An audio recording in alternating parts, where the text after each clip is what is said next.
es ofrecer una visión global de las cardiopatías congénitas, cianóticas y acianóticas, valorar la importancia de las pruebas de imagen empleadas en el diagnóstico de la patología cardíaca congénita y adquirida para un adecuado diagnóstico, y revisar los signos radiológicos que orienten al diagnóstico de las cardiopatías congénitas, ¿no? Entonces, bueno, al tratar pues cardiopatías congénitas, entonces tenemos que tener presente que la mayoría de los pacientes pues van a ser para el paciente pediátrico, los niños. Entonces, en una sala de radiología, cuando nos toca día pediátrico, pues tenemos que tener bastante paciencia, un personal que sepa manejar el tipo de pacientes, ¿no? Los niños siempre van, o llegan llorando, o llegan con ganas pues de jugar, ¿no? En este caso el niño no está quieto, tiene que estar inmovilizado, pero él quiere coger los botones, ¿no? Entonces el personal tiene que tener la suficiente paciencia para tratar de que ese niño colabore, ¿no? Y bueno, tratar de que la radiografía, en este caso, si vamos a estudiar pulmones, corazón, grandes vasos, entonces tendría que hacerse con la proyección adecuada, ¿no? Una póster o anterior. Eso es posible con los niños mayores, ¿no? Pero niños más pequeñitos a veces es imposible. Y entonces el tecnólogo, el personal que trabaja allí, que realiza los exámenes, tiene que ver la forma de realizarlo, ¿no? Debido a que los pediatras siempre tienen razón, son exigentes y recomiendan pues que la realización del examen sea pues en condiciones óptimas para que nos dé una imagen pues una imagen también óptima y no nos den falsas imágenes, ¿no? Falsas cardiomegalias. Entonces, siempre tratar después de proteger también las gónadas, ¿no? Eso es lo que falta en la mayoría de centros. Cuando solicitan las radiografías a los pacientes, a los pequeñitos, les hacen generalmente pues tórax y abdomen y hasta pelvis, ¿no? A veces irradian totalmente a esos pequeñitos y entonces hay que tener esas consideraciones, ¿no? Tratar de irradiarlo lo menos posible, hay que colimar el campo, solamente el que se quiere estudiar, y hay que tratar de protegerlo, ¿no? Protegerlo con los protectores, pues, ¿no? En este caso están protegiendo la parte pélvica por las gónadas de este bebé y tienen sus sujetadores, pues, en la cabecita, ¿no? Para tratar de que se mueva menos. Y siempre, pues, tiene al lado del paciente pediátrico está la mamá o un familiar que ellos se sientan cómodos, ¿no? Para que el niño trate de estar tranquilos y evitar el llanto, ¿no? Entonces, mientras más colabore el paciente, el examen va a ser más rápido y va a ser con mejor técnica. Está acá el paciente colaborando, ¿no? Es la mamá que está con el niño y le está explicando cómo tiene que proceder para el examen. Entonces, miren, si no tomamos en cuenta toda esa calidad técnica, las imágenes no van a ser óptimas, ¿no? No vamos a hacer un diagnóstico adecuado. Podemos estar magnificando la silueta cardíaca y diagnosticando falsas cardiomegalias, ¿no? Lo ideal, pues, sea la distancia mínima 1.80 metros, ¿no? Y que sea, pues, en póstero anterior, ¿no? El niño que esté en inspiración, no en expiración, como en este caso, ¿no? En pacientes rotados también nos dan también falsas imágenes, ¿no? Pacientes con llanto que se mueven también, ¿no? Son los casos frecuentes que siempre tenemos y a veces pues habría que repetir el examen. Entonces hay que tratar de calmar al paciente y ver la forma de que colabore para que la técnica sea la más adecuada posible, ¿no? Porque este tipo de radiografías pues no se va a aceptar debido a que aquí no se puede hacer un diagnóstico certero, ¿no? No se ve adecuadamente la silueta cardíaca, no se ve cómo está la trama vascular, no se ve si hay patrón de compromiso pulmonar, ¿no? Entonces, la parte técnica es muy importante para poder hacer una buena evaluación radiológica. Entonces, esto ya mencionamos la clase pasada, pero es bueno recordarlo, ¿no? Nos basamos en la semiología radiológica. Bueno, las cardiopatías congénitas también, lo importante que se evalúa pues en un estudio radiológico es la vascularización pulmonar, ¿no? Siempre evaluamos eso con los patrones que ya se habían mencionado. Evaluamos también las cardiomegalias, si hay crecimiento global o crecimiento de alguna cavidad en especial. El situs, ¿no? La posición que tiene el corazón. la posición también de la aorta, de los grandes vasos, y si hay algunos cambios óseos o de partes blandas asociadas también que nos pueden orientar hacia las malformaciones congénitas también que pueden haber en la caja torácica. Bien, entonces esto es algo importante, ¿no? La radiografía de tórax, ¿cuáles son los hallazgos útiles que nos va a brindar una radiografía de tórax? Entonces, importante buscar vascularización arterial pulmonar y tamaño de la silueta cardíaca. Entonces, en base a esto, vamos a ir enfocando las posibilidades diagnósticas, ¿no? La vascularización arterial pulmonar puede estar normal o puede estar disminuida, y acá faltó, pues, aumentada también, ¿no? Porque puede ser los tres patrones básicos, ¿no? El patrón normal, el patrón de oligoemia y el patrón de plétora. El tamaño de la silueta cardíaca también puede estar normal o puede estar aumentada. Entonces, eso se va valorando en una radiografía, ¿no? Entonces, siempre empezamos enfocando al índice cardiotorácico, ¿no? Esto solamente para que lo tengan presente, porque ya ustedes lo conocen muy bien, saben los grados, ¿no?, que se determinan con ese índice cardiotorácico mayor de 0.5, lo vamos clasificando en cardiomegalia grado 1, ¿no? Si va de 0.51 a 0.55, grado 2 de 0.56 a 0.60, grado 3 0.61 a 0.65 y un grado 4 mayor de 0.65, ¿no?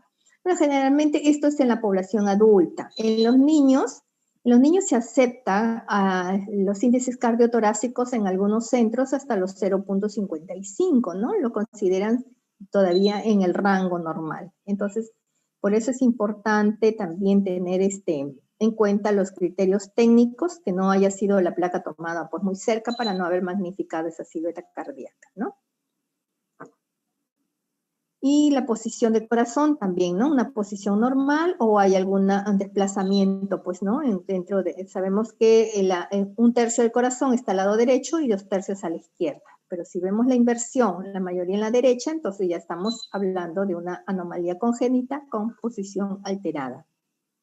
El contorno cardíaco, también recordar la anatomía, ¿no? Que vimos todas las estructuras que conforman el margen derecho y todas las que conforman el margen izquierdo. Y los patrones vasculares, ¿no? En realidad, pues, la clasificación que nos da Pedrosa considera hasta 6 patrones, ¿no? El patrón normal, con flujo vascular que va desde los cilios hacia abajo, es decir, los vasos arteriales pulmonares son más gruesitos en la base que en los ápices. En cortocircuito izquierda-derecha, el patrón de plétora, ¿no? Donde vemos ya el aumento de los vasos que van hacia la parte cefálica, ¿no? Y también en plétora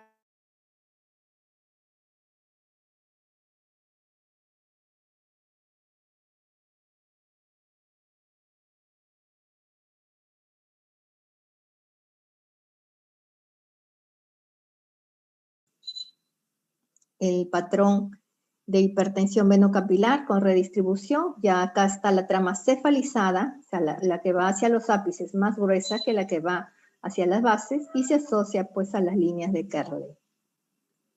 El patrón de oligoemia o de disminución de la vascularización también, ¿no? Que tenemos acá, ¿no? Los vasos muy pequeñitos, los cilios tampoco se identifican con claridad, y pues es el patrón ya vicariante, ¿no? Ni siquiera identificamos hilios y se ven semejantes a un patrón reticular. Todos los vasos son tan finos, ¿no? Que más impresiona como patrón reticular o patrón intersticial. Y el patrón asimétrico, donde podemos encontrar un emitoras normal y el otro emitoras o con plétora o con oligoemia, ¿no?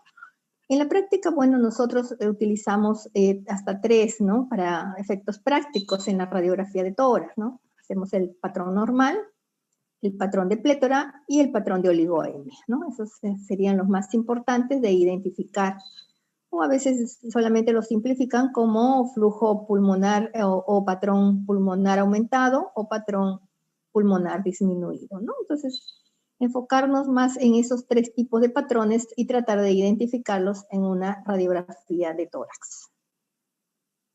Entonces, de acuerdo a eso, también es importante conocer si estamos ante una cardiopatía acianótica o cianótica. Entonces, sería importante también que en las solicitudes del examen, cuando solicitan la radiografía de tórax para estudio de corazón y grandes vasos, coloquen los datos también del paciente, ¿no? Si es un paciente que tiene cianosis o no, para poder orientar y poder dar algún alcance más importante en el diagnóstico, ¿no? Entonces, pacientes acianóticos que muestran en la radiografía de tórax un flujo pulmonar normal, o sea, un patrón vascular normal, pero sí, con cardiomegalia por crecimiento del ventrículo derecho, entonces nos orienta a una estenosis pulmonar. Crecimiento del ventrículo izquierdo con flujo pulmonar normal, coartación de la aorta. El patrón de plétora o de flujo pulmonar aumentado con crecimiento de ventrículo derecho hacia una comunicación interauricular, y también el flujo pulmonar aumentado con crecimiento de ventrículo izquierdo o mixto, un CIV, comunicación interventricular, o un ductus, ¿no? Arterioso persistente. En cambio, las cianóticas también igual, flujo pulmonar normal o flujo pulmonar aumentado, ¿no? Entonces, en ellos también, a veces no solamente se les encuentra normal, sino también puede estar disminuido, normal o disminuido debería ser acá. Con crecimiento de ventrículo derecho está la tetralogía de Fallot, anomalías de Epstein, con crecimiento de ventrículo izquierdo, atresia tricuspidia, y flujo pulmonar aumentado, plétora, cianosis con plétora y crecimiento de ventrículo derecho, pues nos orienta a la transposición de grandes vasos, ¿no? Al ductus arterioso total, ¿no?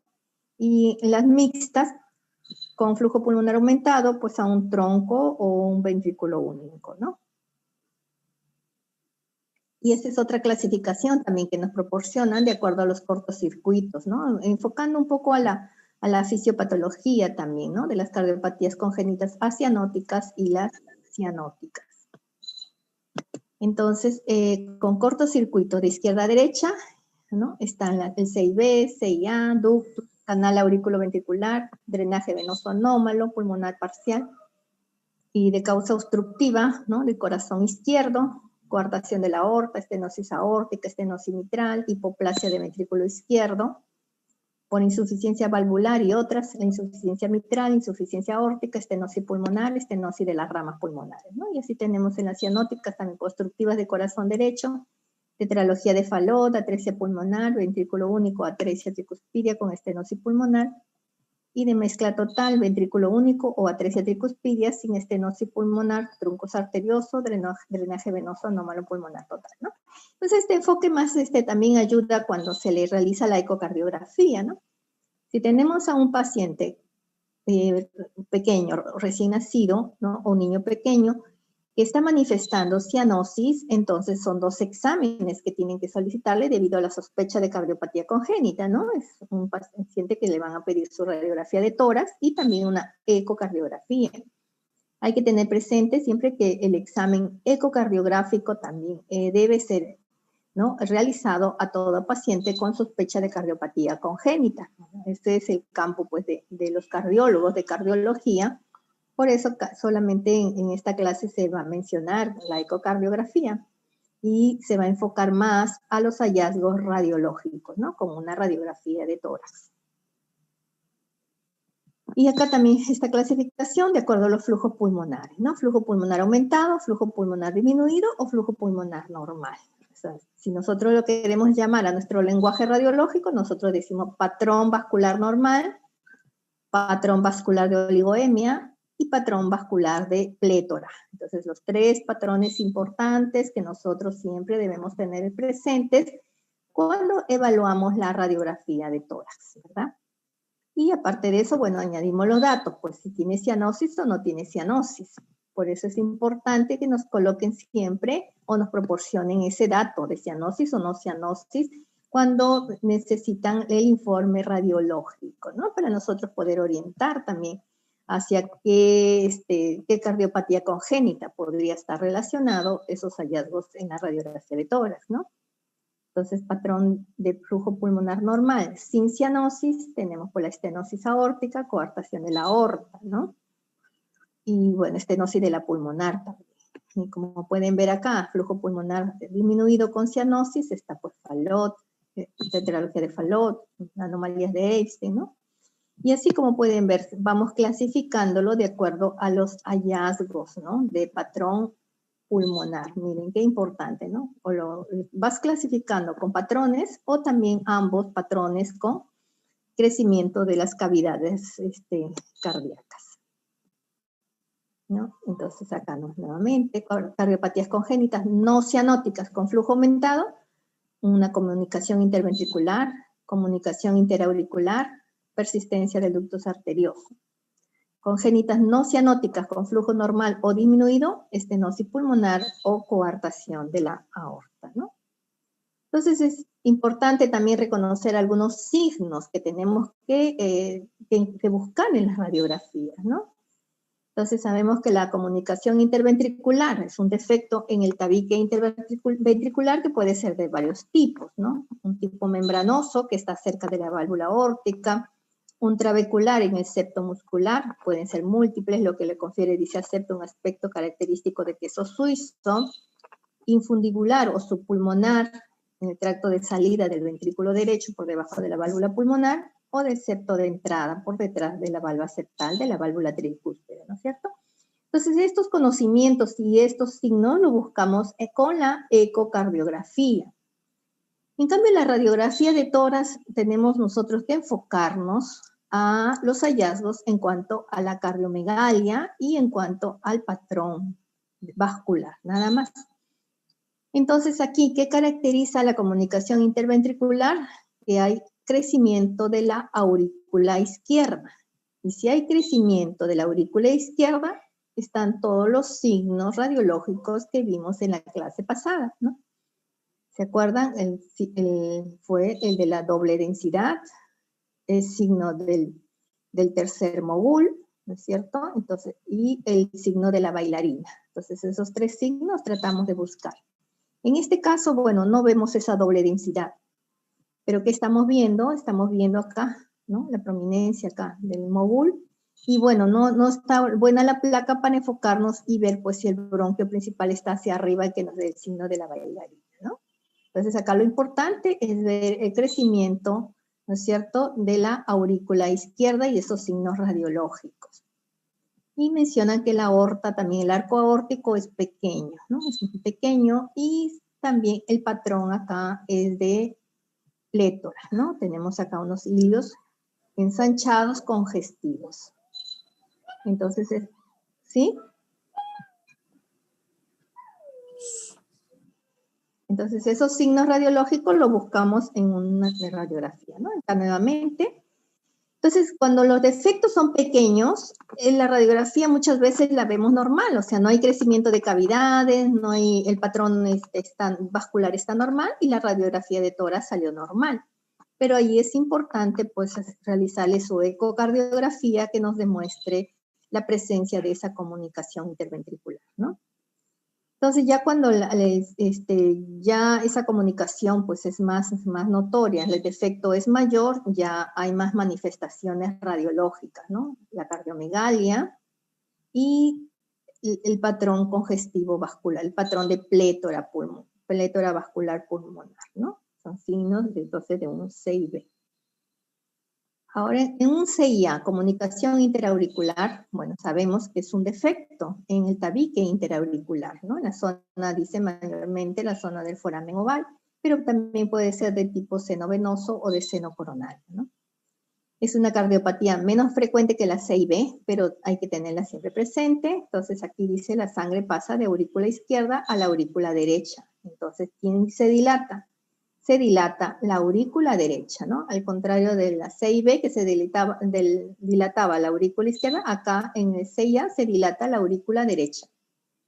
Entonces, hay que buscar los signos radiológicos de crecimiento de aurícula derecha, que eran el aumento, pues, ¿no?, del borde cardíaco correspondiente a la aurícula derecha. Y la aorta también se tiende a ser pequeña, bueno, y se caracteriza también por aumento también en el flujo, ¿no es cierto?, vascular. A ver, aquí tenemos también la radiografía, donde se demuestra que hay un signo de congestión vascular o de plétora, patrón de plétora vascular, ¿no? Y se menciona también que puede haber en la dilatación del tronco de la pulmonar, ¿no? Sabemos que el tronco de la pulmonar es este de acá.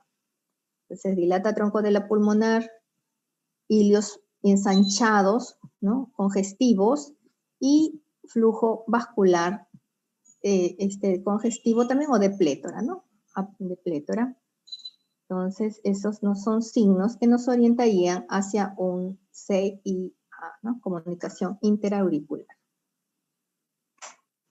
Ahora, la otra patología, persistencia del ducto arterioso. El conducto arterioso es una estructura que forma parte de la circulación fetal normal. En condiciones normales se cierra espontáneamente las primeras 24 o 36 horas de vida, ¿no? Pero cuando esto no cierra, entonces ya pasa a ser pues una patología, una cardiopatía congénita, ¿no? Como por ejemplo dicen los prematuros. En los prematuros no cierra, persiste permeable. Entonces aquí, ¿qué ocurre? Un cortocircuito de izquierda a derecha entre aorta y la arteria pulmonar, lo que va a producir un aumento en el gasto pulmonar directamente proporcional al calibre e inversamente proporcional a la resistencia vascular pulmonar, ¿no? Entonces, el método de elección para estudiar un PSA, ¿no? Es la ecocardiografía, el ecocardiograma también, ¿no? Entonces, ¿qué buscamos en la radiografía de tórax? La cardiomegalia, que puede ser variable, ¿no? ¿Qué más? Hay aumento de la vascularización pulmonar, o sea, un patrón de plétora pulmonar. Y en ese caso de cortocircuitos pequeños, la radiografía puede ser informada normal también, ¿no?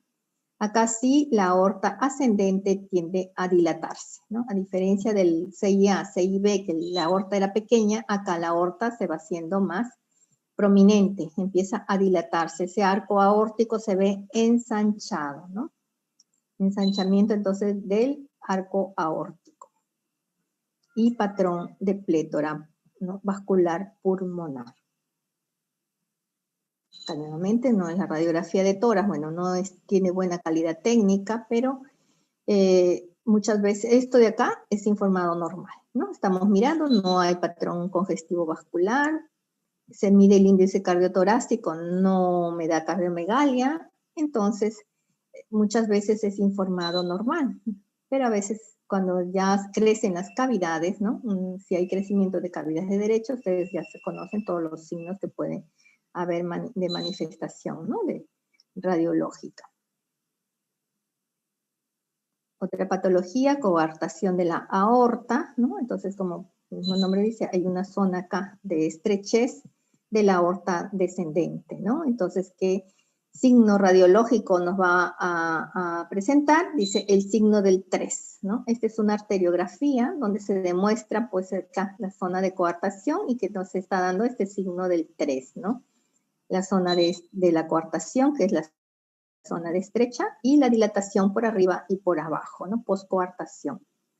Aparte se asocia, también dice, a muestras costales por dilatación de las arterias intercostales. Entonces eso tendríamos que enfocarlo más, pues, ¿no? Hacia las costillas también. Por eso se mencionó también al inicio que es un signo importante evaluar parrilla costal, ver estructuras óseas si hay alguna alteración, ¿no? Entonces, se menciona como muescas, dice costales, ¿no? En realidad acá no las identificamos bien. Tendríamos que tener la radiografía y buscar a esas muescas, ¿no? En las costillas.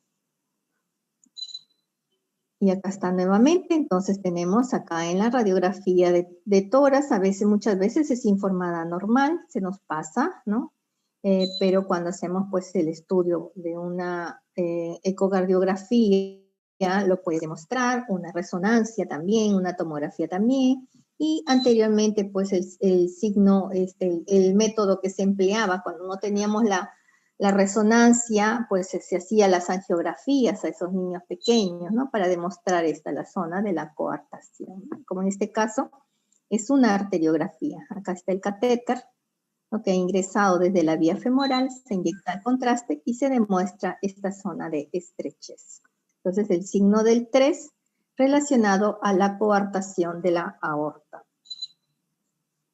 Bueno, en atresia de la pulmonar hay una convexidad, dice, en el borde izquierdo del corazón, ¿no? Por dilatación del tronco de la arteria pulmonar. O sea, hay dilatación de la arteria pulmonar, ¿no? El signo también del mogul, aquí sería pues el segundo mogul, ¿no? El tronco de la pulmonar empieza a verse más ensanchado, más dilatado, ¿no? Y el patrón de flujo pulmonar más bien está aquí disminuido. Hay un patrón de oligoemia, ¿no? O sea, los vasos se ven más pequeños, hay como una hipertransparencia en los pulmones, se ven más radiolúcidos debido a que los vasos están más pequeños, más disminuida la vascularización pulmonar. Nuevamente acá el signo, ¿no? Miren, a veces también se asocia también con dilatación, ¿no? Crecimiento de cavidades, ¿no? Que nos orientan. Dice un ventrículo derecho hipoplástico, ¿no? También hay subdesarrollo también, ¿no? O defectos atriales asociados. A veces las cardiopatías no son únicas, también pueden asociarse o ser mixtas también, agregarse también, ¿no? El subdesarrollo también de alguna de las cavidades, ¿no? Y los signos radiológicos también van sumándose, ¿no? Bueno, ahora en lo que respecta a las cianóticas, tenemos la transposición de los grandes vasos, drenaje venoso pulmonar anómalo, tetralogía de Fallot o una atresia tricuspidia. Entonces, la transposición de los grandes vasos es la anomalía cardíaca en la que las grandes arterias emergen del ventrículo opuesto a lo normal, ¿no? Esta se clasifica a 4 tipos, la tipo 1, la que tiene septum interventricular íntegro, tipo 2 con CIB pequeño, tipo 3 con CIB grande y tipo 4 con CIB y estenosis pulmonar, ¿no? Esta cardiopatía es más frecuente en las mujeres 3-1, en los hombres que en las mujeres en una relación de 3-1, ¿no? Entonces aquí está transposición de las grandes arterias. Entonces, ¿qué caracteriza esto? ¿Qué signo radiológico buscamos? Buscamos el corazón en forma de huevo, corazón ovoide. Entonces, este es un signo radiológico. Entonces, si vemos la morfología de este corazón en esta forma, ¿no? Ovoide, entonces estaríamos sospechando la posibilidad de una transposición de grandes arterias, ¿no? Pero en este caso, pues es un niño cianótico, ¿no? La cianosis es lo que nos va a orientar, ¿no? Cianosis más esta morfología del corazón, entonces nos orienta hacia transposición de grandes arterias, ¿no? Aparte dice cardiomegalia, el mediastino superior más estrecho, ¿no? Porque se estrecha, lo vemos estrecho debido a la forma que tiene el corazón, ¿no? El drenaje anómalo de venas pulmonares es una cardiopatía congénita poco frecuente, caracterizada por la ausencia de conexión directa entre todas las venas pulmonares y la aurícula izquierda del corazón. Normalmente, las venas pulmonares con su sangre oxigenada que proviene de los pulmones drenan hacia la aurícula izquierda, ¿no? Es lo normal, que vengan las pulmonares hacia la aurícula izquierda. Pero aquí esto pueden drenar, ¿no? En la aurícula derecha directamente, se van no a la aurícula izquierda, sino a la derecha, o también a la vena cava superior, ¿no? O a la vena cava inferior. O sea, es un drenaje anómalo de estas venas pulmonares. Entonces, ¿qué buscamos? ¿Qué signo radiológico buscamos en la radiografía de tórax, no? Entonces, dice que se ensancha todo el mediastino superior, hay un ensanchamiento, ¿no es cierto?, de ese tronco, de ese arco aórtico, y nos va a dar la imagen del muñequito de nieve, o el signo del 8 también le dicen, ¿no? 8 o del muñeco de nieve, ¿no? Entonces este signo es importante también, ¿no? Si vemos esta morfología del corazón, ¿no? Pacientes cianóticos con esta morfología, también pensar en un drenaje venoso pulmonar anómalo, ¿no? Y aparte el patrón de plétora también pulmonar, ¿no? Vemos los vasos muy dilatados, congestivos, cefalizados, ¿no? Entonces esos signos nos orientan hacia esta posibilidad. Acá nuevamente, ¿no? Entonces dice que puede ser a nivel supracardíaco, a nivel cardíaco o a infracardíaco. Cuando el drenaje venoso pulmonar anómalo es a nivel cardíaco, no hay imagen típica, ¿no? La radiografía de tórax puede ser normal o puede ser no tener esta morfología de 8, ¿no? Este signo del 8 de muñequito de nieve lo vemos cuando el drenaje es a nivel supracardíaco, asociado pues al patrón de plétora, a la cardiomegalia y al signo del muñequito de nieve. Cuando ya el drenaje es a nivel infracardíaco, el corazón es de tamaño normal y ya encontramos ahí las famosas líneas B de Kerley, ¿no? La congestión venosa pulmonar pasiva. Hay una pasiva y vemos las líneas B de Kerley. Y cuando ese drenaje venoso pulmonar es parcial, ¿no? Parcial, entonces hay otro signo radiológico que nos orienta, que es el signo de la cimitarra, ¿no? Entonces acá estamos viendo hacia dónde está drenando estas venas pulmonares, están drenando hacia la vena cava inferior, ¿no? Viene así, están drenando hacia la vena cava inferior. Entonces nos da esta imagen, pues, ¿no? Acá en la radiografía de tórax se ve así. Se le llama el signo de la cimitarra, ¿no? Aquí está dibujando esa cimitarra. Miren, con la angioresonancia, qué bonito, ¿no? Se demuestra claramente ahí la anomalía. Entonces, por eso, o sea, empezamos con la radiografía de tórax, tratamos de buscar los signos que nos orienten, pero tenemos al paciente que solicitarle su ecocardiografía y, si es posible, la resonancia, ¿no? Pasar a una resonancia antes que realizarle la tomografía a estos pacientes pediátricos. Bueno, la tetralogía de Fallot es muy conocida, ¿verdad? Entonces, acá lo típico de esta malformación congénita es la forma que adquiere, ¿no? La forma del zapato sueco, debido pues a que aquí hay el crecimiento, pues, ¿no? De quién está creciendo, los 4 signos, por eso tetralogía, hay el crecimiento del ventrículo derecho. Entonces, en la clase vimos, cuando crece ventrículo derecho, la punta va hacia arriba, desplazamiento de la punta hacia arriba. ¿Qué más? Está la aorta cabalgada, ¿no? La aorta cabalgada. ¿Qué más? Ahí la hipertrofia del ventrículo derecho, el efecto septal ventricular, ¿no? Hay un gran efecto septal ventricular también acá. Entonces, acá se menciona que, bueno, hay disminución del flujo pulmonar, hay una oligoemia, entonces los pulmones los vamos a ver más radiotransparentes, ¿no? Casi no hay trama vascular, ¿no? No hay patrón casi de ese normal, no hay, está disminuido, es un patrón de oligoemia. Entonces vemos zapato sueco con patrón de oligoemia, entonces nos hace sospechar ya la posibilidad de la tetralogía de Fallot. Nuevamente acá, ¿no? El arco medio excavado, o sea, el tronco de la pulmonar que debería ser, ¿no? El mogul, el segundo mogul, entonces más bien tiende la forma a ser excavada y la punta del corazón hacia arriba, ¿no? Entonces ahí buscamos estos signos, ¿no? Arco medio excavado, punta elevada, el zapato sueco, el patrón de oligoemia, miren. Entonces estos son signos radiológicos importantes para poder precisar o para poder informar en la radiografía de tórax que estamos ante la posibilidad de una tetralogía de Fallot. Bueno, otra patología cianótica es la atresia tricuspidia. Es un tipo de cardiopatía congénita, dice, en el cual la válvula tricúspide del corazón está ausente o no se ha desarrollado normalmente. El defecto va a condicionar la obstrucción al flujo de sangre desde la aurícula derecha al ventrículo derecho del corazón, ¿no? Entonces hay falta de continuidad entre aurícula derecha y ventrículo derecho por atresia, ¿no? De la válvula tricúspide. Entonces, los signos radiológicos que vamos a encontrar es un ventrículo derecho hipoplásico y un ventrículo izquierdo dilatado, ¿no? Entonces, ventrículo izquierdo dilatado, la punta del corazón va hacia abajo, ¿no? El hundimiento de la punta hacia abajo. Y también se asocia a CIA de tamaño variable, ¿no? Comunicaciones interauriculares. Entonces, aquí, ¿qué buscamos? Dice que los campos pulmonares pueden estar normales o también con hipertransparencia por la oligoemia, ¿no?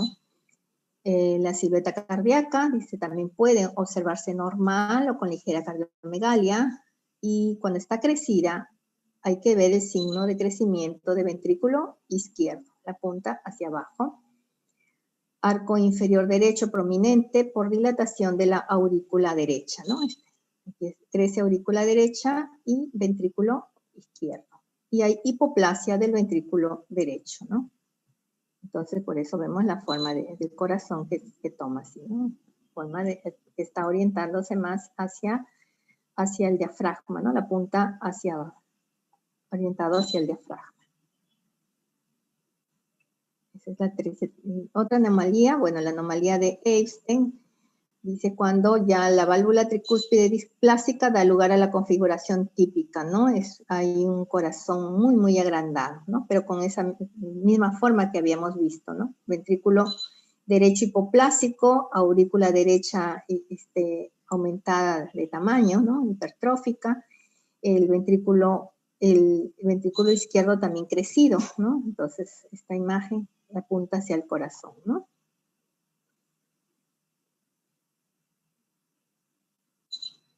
Anomalía de Einstein, entonces, bueno, también puedes asociarse, dice, bueno, en este caso vemos un corazón muy aumentado, ¿no? Una cardiomegalia extrema. Este paciente tiene una gran cardiomegalia y aparte se ha asociado acá, ¿no? Al signo de la vela, ¿recuerdan? Que era por la presencia del timo, ¿no? Que se ha sumado, está haciendo signo de la silueta positivo con el corazón, nos parece ¿no? Que el corazón tiene todas estas dimensiones, pero no, acá está sumándose, ¿no? El corazón grande sí, pero también con la presencia del timo. Bueno, y estos son los signos que debemos buscar, ¿no? Tetralogía de Fallot, signo de zapato sueco, drenaje venoso pulmonar anómalo, signo de muñeco de nieve, drenaje venoso pulmonar anómalo parcial del pulmón derecho, el signo de la cimitarra, transposición de los grandes vasos, el corazón en huevo, coartación de la aorta, el signo del 3, ¿no? Entonces, estos son signos que nos orientan, entonces no olvidar, o sea, lo importante de la radiografía de tórax, entonces, es determinar el patrón de vascularización, si estamos ante un patrón normal, ante un patrón de plétora o ante un patrón de oligoemia, y después de eso ver si hay cardiomegalia o no, ¿no? Y si es cardiomegalia, pues qué cavidad está crecida, y los signos radiológicos que ya hemos aprendido para ver qué tipo, qué cavidad, ¿no? Y posteriormente tratar de ubicar estos signos frecuentes, ¿no? Que nos orientan hacia alguna patología específica. Bueno, en cuanto a las adquiridas, pues hay muchas en realidad, pues, ¿no? Generalmente ya se presentan, o si es en niños, pues niños mayores, o lo detectamos en los adultos, ¿no? Entonces aquí hay enfermedades de la válvula mitral, de la válvula aórtica, ¿no? A nivel de la tricúspide también, las enfermedades del miocardio, las cardiomiopatías, miocarditis, enfermedades neoplásticas, ¿no? Hay los derrames pericárdicos, enfermedades de las arterias coronarias, ¿no? Entonces, un infarto también de miocardio. O sea, las cardiopatías en realidad pues son múltiples, ¿no? Entonces, con la radiografía de tórax, cuando sospechamos una cardiopatía, pues nosotros tenemos limitación para llegar a un diagnóstico certero. O sea, con una radiografía de tórax no vamos a decir es esta patología, nada más nos limitamos pues a decir que hay cardiomegalia, ¿no es cierto? Aumento del crecimiento del corazón, sea global o sea pues de alguna cavidad, describir, ¿no? Las estructuras vasculares, ¿no? Cómo está la aorta ascendente, el callado de la aorta descendente, ubicar el tronco de la pulmonar, ¿no? Si hay crecimiento o no, y posteriormente, pues, determinar el patrón vascular, ¿no? Entonces, esos son signos radiológicos que nosotros encontramos y nosotros planteamos como una cardiopatía, ¿no? Entonces, encontramos a esas alteraciones y la conclusión radiográfica es signos radiográficos que orientan hacia cardiopatía. Entonces, ya el médico, bueno, si es un médico general que lo está evaluando o un médico de otra especialidad, pues tiene que referirlo pues al cardiólogo, ¿no? El cardiólogo realiza la ecocardiografía para evaluar, ¿no? Qué posibilidad etiológica, a ver si está comprometido a nivel de las válvulas, o a nivel del miocardio, o a nivel del pericardio, a nivel de la aorta, se determina, ¿no? Y posteriormente decide, pues, ¿no? Si solicitarle la tomografía cardíaca o una resonancia cardíaca. Depende pues del establecimiento en el que se encuentre el paciente. Si es asequible a una resonancia, pues pasa a una resonancia. Y si no, pues tenemos que realizarle la tomografía Entonces la tomografía con contraste, ventana de mediastino, y tratar pues desde el centro donde se realice el estudio tomográfico también tengan entrenamiento pues en estudios de corazón y de grandes vasos, ¿no? La tomografía tiene gran importancia, de gran ayuda cuando hay masas, ¿no? ¿Se acuerdan la clase de mediastino? Donde la tomografía pues era un método pues, ¿no? De primera importancia, de gran importancia para la evaluación de todas las masas, ¿no? En este caso acá tenemos una masa de mediastino. Ahí tenemos, por ejemplo, una radiografía, proyección frontal, proyección lateral, ¿no? Entonces, siempre solicitarle las dos proyecciones básicas cuando quieran evaluar corazón, grandes vasos o mediastino. Entonces, nos va a ayudar bastante a orientarnos, ¿no? Orientarnos y ver, definir mejor silueta cardíaca y ver si hay algunas alteraciones, pues, en los espacios, ¿no? Precardíaco o retroesternal, ¿no? En el espacio prevertebral también evaluamos, ¿no? Si hay algunas imágenes radiopacas o radiolúcidas o algunas lesiones ocupantes de espacio, también para poder evaluarlos, ¿no? Y ver si hay alguna otra patología asociada. Entonces, en este caso tenemos, bueno, corazón, si medimos el índice cardiotorácico está en rango normal, pero ¿qué es lo que vemos acá? La prominencia, dice, de la aorta ascendente, ¿no? Aorta ascendente prominente, y otra más, se demuestra acá en la lateral, toda la aorta, la aorta ascendente también está prominente, y aparte se menciona que hay calcificaciones acá, ¿no? En las válvulas aórticas. Entonces, la sospecha acá es una patología valvular aórtica.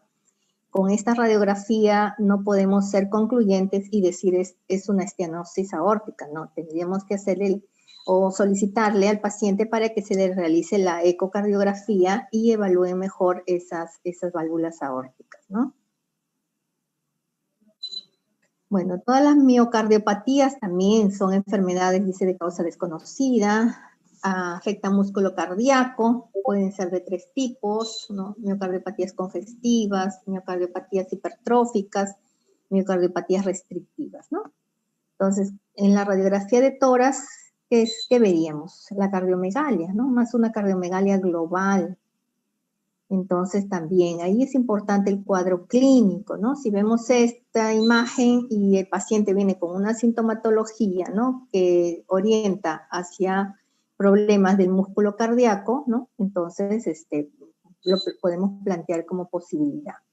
Pero acá el método diagnóstico, mejor método que la radiografía, sabemos que es la ecocardiografía, ¿verdad? La ecocardiografía sí va a decirles, pues, si hay alteración a nivel de ese miocardio, ¿no? Qué tipo de lesión hay en el miocardio, les da el grosor del miocardio, y también evalúa, pues, pericardio, ¿no? Evalúa también si hay derrames pericárdicos asociados o no, si hay calcificaciones asociadas o no. Entonces, el mejor método, entonces, para evaluar las miocardiopatías es la ecocardiografía, ¿no? Antes que la radiografía. La tomografía es también un excelente método, al igual que la resonancia magnética de corazón, ¿no? Entonces son métodos que superan, pues, a la radiografía de tórax. Aquí tenemos, ¿no? Un estudio de la ecocardiografía. Tenemos acá una gran cardiomegalia, ¿no? Casi, miren, está ahí ocupando todo el hemitórax izquierdo, corazón muy ensanchado. El patrón vascular está incrementado, un patrón de plétora, hilios congestivos prominentes, entonces solicitan la ecocardiografía, ¿no? Donde se está demostrando, pues, que hay alteración. Esto es el miocardio, a nivel del miocardio, ¿no? Entonces también se le solicita, pues, la resonancia, y la resonancia demuestra también los problemas con más precisión también, ¿no? Entonces también es una ecocardio. Y acá tenemos otro paciente también, ¿no? Las radiografías de tórax, que nos está demostrando esta radiografía, que hay una cardiomegalia. Hay que ver el índice cardiotorácico, ¿no? Hay que ver qué cavidades están aumentadas. Evaluar, pues, tenemos acá que tenemos prominencia de la del tronco de la pulmonar, ¿no? Está prominente. Tenemos hilios dilatados y patrón vascular pulmonar de plétora, ¿no? Patrón congestivo. ¿Qué más vemos? En la lateral hay disminución del espacio retroesternal. O sea, esta zona debería estar ocupada por tejido graso, que haya más separación. Pero vemos que casi contacta el borde de la silueta cardíaca con el borde esternal, ¿no? Entonces decimos ocupación del espacio retroesternal. Entonces todos estos signos nos orientan pues hacia una cardiopatía, ¿no? Una miocardiopatía o también alguna valvulopatía. Entonces es difícil mencionar cuál de esas entidades estaría comprometida, ¿no? Entonces aquí sí tenemos que ampliar el estudio. El paciente debe pasar, pues, ¿no?, a la ecocardiografía o una resonancia cardíaca. Entonces aquí tenemos la ecocardiografía, ¿no? Se está demostrando, dice, un reflujo. Esa es la zona del reflujo. Entonces el efecto que llamamos nosotros aliasing, ¿no? Artefactos, porque normalmente en el estudio Doppler, este es Doppler color, ¿no? El flujo, lo que se ve rojo, significa que se acerca al transductor y el azul se aleja. Pero cuando vemos esta mezcla de colores, significa que hay un aliasing, hay artefactos, hay vasos que vienen y flujos que vienen y que van. Entonces, este reflujo menciona en el ventrículo izquierdo es compatible con una insuficiencia aórtica masiva, ¿no? Entonces, por eso es importante que estos exámenes pues los realiza el mismo especialista, el que maneja mucho mejor pues la funcionalidad cardíaca, ¿no? Porque ya son más estudios pues fisiológicos de funcionalidad. Bueno, las pericarditis constrictivas es una, bueno, su nombre mismo lo dice, inflamación del pericardio, ¿no?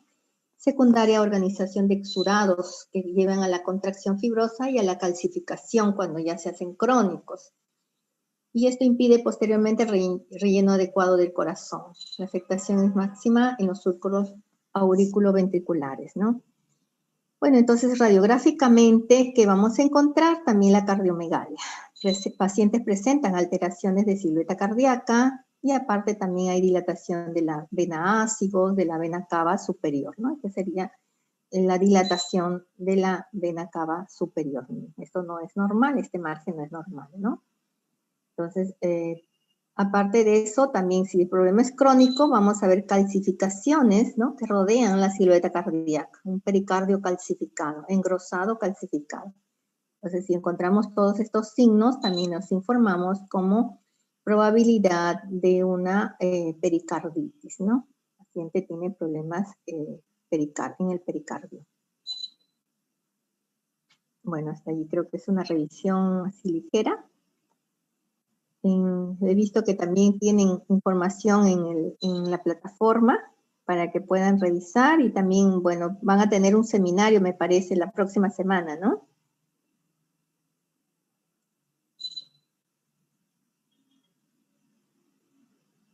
¿Están allí? ¿Tienen algunas preguntas sobre el tema de hoy día? ¿Algunos aportes, comentarios?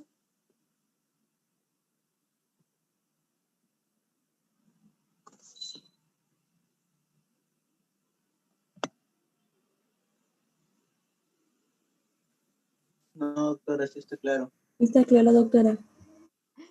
Pensé que se habían quedado dormidos. Bien, entonces, según el cronograma, la semana que viene es seminario, ¿no?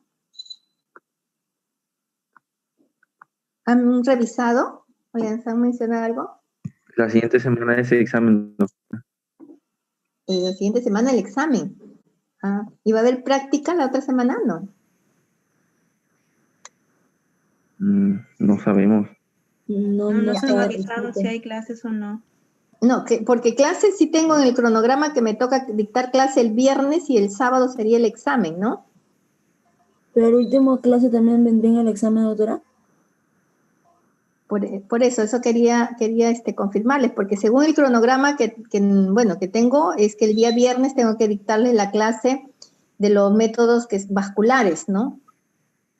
sobre el Doppler, qué es el Doppler, sobre las angiografías, los angioten, las angioresonancias. Eso sería la última clase y de ahí tienen examen. Por eso habría que consultarle, pues, ¿no? al coordinador. Quería saber si sabían algo ustedes. Bien. Entonces eso No, averiguamos y vemos si hay prácticas o no. Me informan también el día lunes, por favor. De los de mi grupo que están acá. Bien. Entonces, ¿alguna pregunta? ¿No tienen preguntas? Doctor, ¿nos podría pasar sus diapos? Sí, claro, claro, yo los envío. Alexis Gracias. creo que le envío, ¿no? Y él les comparte.